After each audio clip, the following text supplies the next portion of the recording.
میرا تعلق Jio T V سے ہے.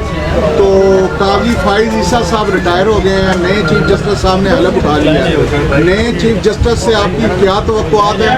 کیا قاضی فائز عیسیٰ کو آپ دعوت دیں گے کہ وہ جمعیت علماء اسلام میں شامل ہو کے دین کی خدمت کریں؟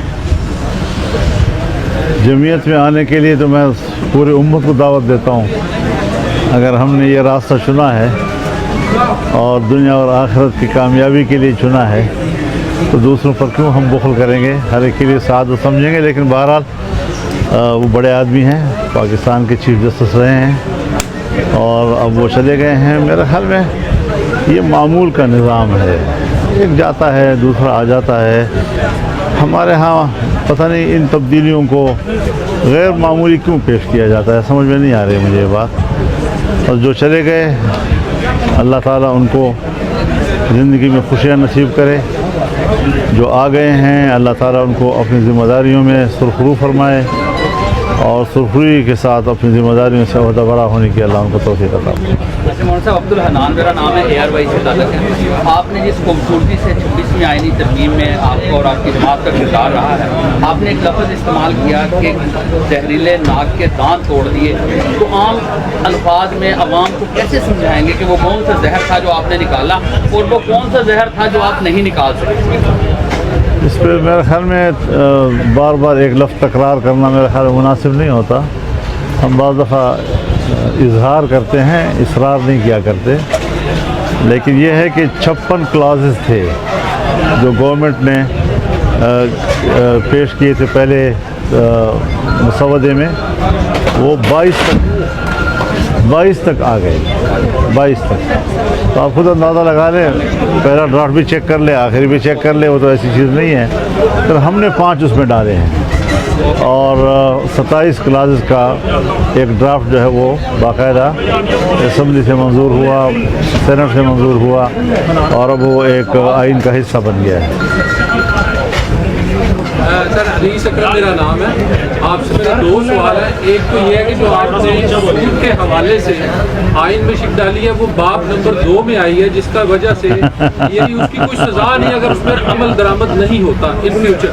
دوسرا یہ تھا کہ سر اسلامی جتنی بھی تاریخ ہے اس میں جتنے بھی علماء کرام ہیں ان کا کردار رہا ہے قاضی القضاء کا, یعنی علماء کے پاس چیف جسٹس کا عہدہ رہا ہے ہمیشہ سے تاریخی اعتبار. تو چونکہ یہ اسلامی مملکت ہے تو اس حوالے سے کیا آپ نے کوئی اس حوالے سے کچھ سوچنا شروع کیا ہے یا کوئی لاہ عمل اختیار کیا ہے کہ یہ جو قاضی القضاء کا یعنی چیف جسٹس کا جو عہدہ ہے وہ علماء کرام کے پاس ہے؟ تھوڑا سا اونچا بولیے. دیکھیے, جہاں تک سود کا مسئلہ ہے اور یہ ایک پرنسپل آف دی پالیسی کے طور پر آئین میں آ گیا ہے, اب اس دفعے کو بھی سامنے رکھیں اور شریعت کورٹ کا جو فیصلہ ہے اب وہ فیصلہ تصور کیا جائے گا.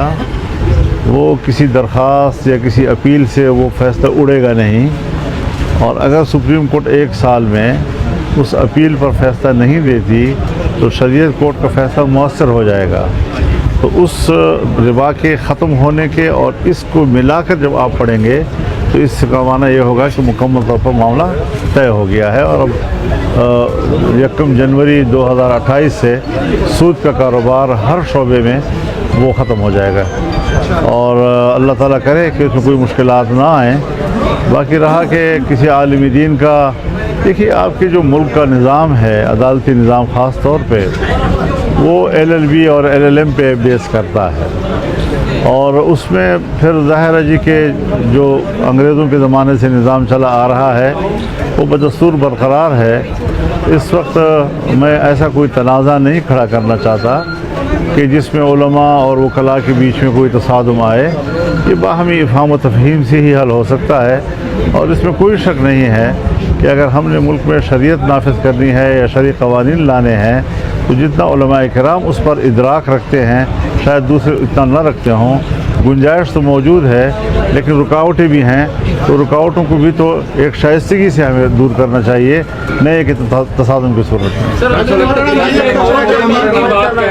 آپ نے تحریر کی ہے تو اس میں آپ نے کہا ہے کہ ایک اور آئینی ترمیم لانے کی کوشش کی جا رہی ہے، اور کہیں نہ کہیں حکومت میں آپ مستقبل کے سیاسی منظرنامے میں کیا دیکھتے ہیں کہ جو موجودہ حکومت ہے، کیا یہ جتنی آئینی ترامیم ہے کہیں اس طرح تو نہیں کہ وہ اپنے مستقبل کے 10 سال کو کلیئر کرنے کی کوشش میں ہے؟ تو آپ مستقبل کا سیاسی منظرنامہ کس طرح دیکھ رہے ہیں؟ اور دوسرا جو کل آپ نے 27ویں ترمیم کی بھی بات کی، وہ کس تناظر میں کہی ہے کہ وہ کس قسم کی ترمیم ہے؟ میرے خیال میں ابھی ایسی کوئی سوچ حکومت کی طرف سے نہیں آئی، البتہ اب جیسے صحافی حضرات جو ہیں وہ اس قسم کے سوالات اٹھا لیتے ہیں، تبصروں میں لے آتے ہیں، تو ایک دور کے احتمال کے طور پر میں نے بات کی ہے، بظاہر ابھی ایسی کوئی چیزیں وہاں نظر نہیں آ رہی۔ آپ کہتے ہیں کہ دھاندلی زدہ اسمبلی ہے یہ، اسی دھاندلی زدہ اسمبلی سے ہم نے 26ویں آئینی ترمیم منظور کروا دی، مزید مستقبل میں آپ اس اسمبلی کا کیا مستقبل دیکھ رہے ہیں؟ حضرت ہم نے ماشاء اللہ میں آئین میں تبدیلیاں کی ہیں، تو یہ بلا ڈیجیور نہ ہو، لیکن ڈیفیکٹو تو ہے ابھی، جس کے پاس اختیارات ہیں تو مؤثر تو ہو جاتے ہیں، تو آج ایسے حالات پیدا ہو گئے کہ جس میں اگرچہ ایک بل آیا، لیکن اس بل کے اندر جتنی چیزوں پہ ہمیں اعتراض تھا وہ ایک ایک کر کے باہر نکال دی گئیں، اور پھر جس پہ اتفاق رائے ہوا اس اتفاق رائے کو اسمبلی میں لا کر اور سینٹ میں لا کر پاس کیا گیا۔ بانی پی ٹی آئی کی خواہش ہوئی کہ اڈیالہ جیل میں مولانا سے ملنا چاہتا ہوں، کیا آپ جائیں گے اگر ان کی ابھی میرے پاس کوئی خواہش نہیں۔ مولانا صاحب اس میں سوال ہے، ملک کس چیز سے نعرہ لگایا؟ پاکستان میں ملک فضل نام ہے، نیوز 1 ٹی وی چینل سے متعلق ہوں، آپ سے میرا سوال ہے کہ آج عمران خان کو 449 دن ہو گئے ہیں جیل کے اندر، آپ کیا سمجھتے ہیں اگر پی ٹی آئی احتجاج میں جاتی ہے جس طرح غیر آئینی اقدامات میں جا رہے ہیں، کیا عمران خان کے حوالے سے ان کی رہائی کے حوالے سے اقدامات اٹھائیں گے آپ صاحب؟ جب ان کی پارٹی رابطہ کرے گی پھر اس کو بار کریں گے۔ سر سلیمان موزم میرا نام ہے، ڈول چینل سے۔ سر جس طرح آپ نے مولانا صاحب ابھی آپ کی آواز اتنی مؤثر سمجھی جا رہی ہے اور عوام کی نظریں اس وقت آپ کے اوپر ہے کہ کوئی لیڈر ایسا ہے جو عوام کو ریلیف دلوا سکتا ہے، مہنگائی، آئی پی پیز، بجلی، اشیاء خرد و نوش میں پسا ہوا جو یہ طبقہ ہے وہ اس وقت آپ کی طرف دیکھ رہا ہے، اس کے لیے آپ حکومت کو کیا کہنا چاہیں گے اور کیا ایسی تجویز لائیں گے کہ عوام کو اس وقت جو پس رہی ہے اس کو ریلیف مل سکے؟ دیکھیے، عوام کا مسئلہ اپنی جگہ پر یقیناً ہے، اور یہ تنزل جو ہے، یہ ملک کی معیشت کا انحطاط یہ 2018 کے بعد شروع ہو گیا تھا، اور اس حد تک ہماری ملک کی معیشت کو نقصان پہنچا کہ اب اسے دوبارہ اٹھانے میں بھی بڑی دقت محسوس کی جا رہی ہے۔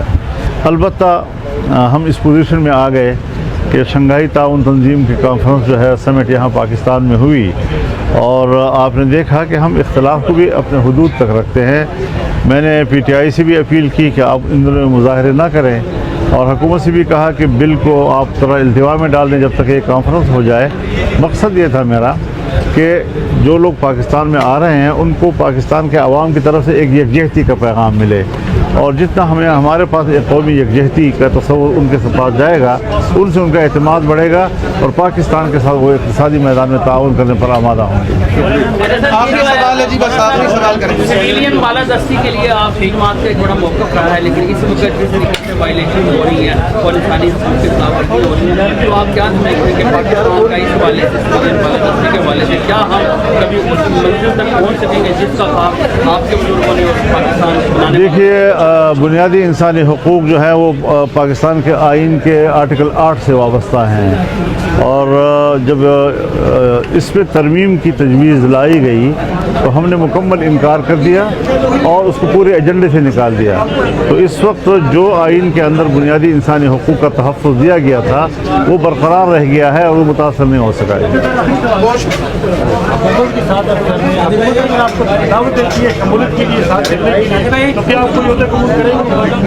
ہم نے جو کچھ کیا ہے ایک فریق کے طور پر کیا ہے، وہ حکومت تھی، ہم اپوزیشن تھے، اور میں اپوزیشن کی دوسری پارٹیوں کو اعتماد میں ساتھ ساتھ لیتا رہا، ان کی تائید حاصل ہوتی رہی، لہٰذا اب بھی ہم اپوزیشن میں ہیں۔ یہ سارے مذاکرات ہوئے تب بھی بطور اپوزیشن کے ہمارے ہوئے ہیں ان کے ساتھ، اور آئندہ بھی ہم انشاءاللہ اپوزیشن ہی کا کردار ادا بہت کریں گے۔ شکریہ جی، بہت شکریہ۔